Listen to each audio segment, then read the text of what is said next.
Hello, my name is Austin Bingham, and welcome to the third module of Python Beyond the Basics. In this module, we'll look at local functions, that is, functions defined within the scope of other functions. We'll also look at the related concept of closures, which are key to really understanding local functions, and we'll close off the module with a look at Python's function decorators.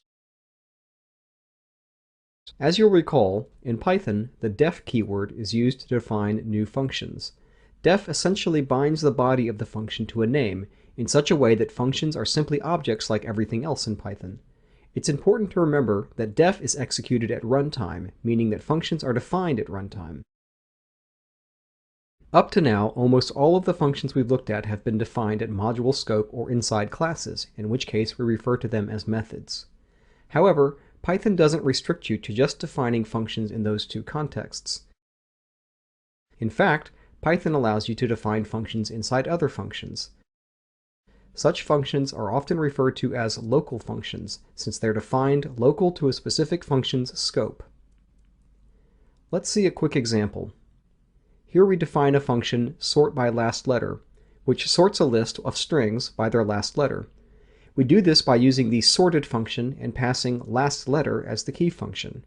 Last letter is defined inside sort by last letter. It is a local function.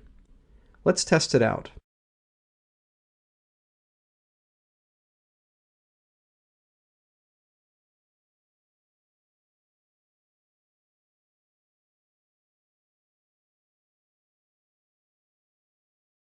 Just like module-level function definitions, the definition of a local function happens at runtime when the def keyword is executed. Interestingly, this means that each call to sort by last letter results in a new definition of the function last letter. That is, just like any other name bound in a function body, last letter is bound separately to a new function each time it's called. We can see this for ourselves by making a small modification to sort by last letter to print the last letter object.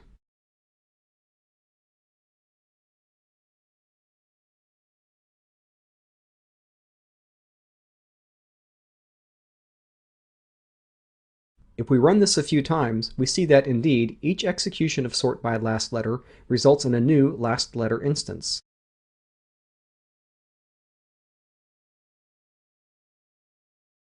The main point here is that the def call in sort by last letter is no different from any other name binding in the function, and a new function is created each time def is executed.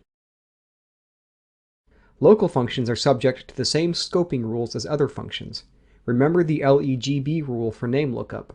First the local scope is checked, then the enclosing scope, next the global scope, and finally the built-in scope. This means that name lookup in local functions starts with names defined in the function itself. It proceeds to the enclosing scope, which in this case is the containing function. This enclosing scope includes both the local names of the containing function as well as its parameters. Finally, of course, the global scope includes any module-level name bindings. You can see this in a small example.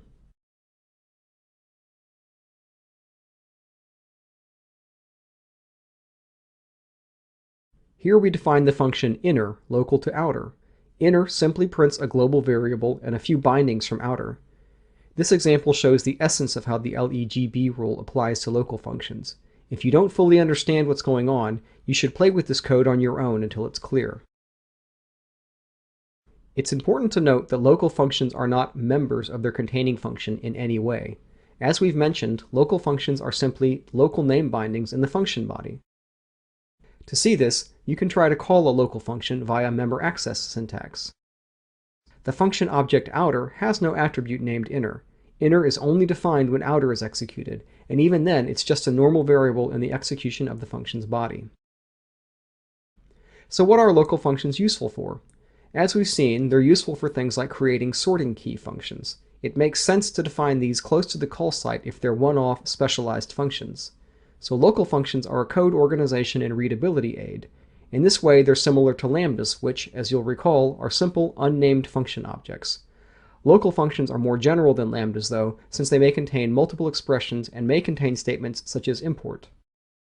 Local functions are also useful for other, more interesting purposes, but before we can look at those, we'll need to investigate two more concepts: returning functions from functions and closures.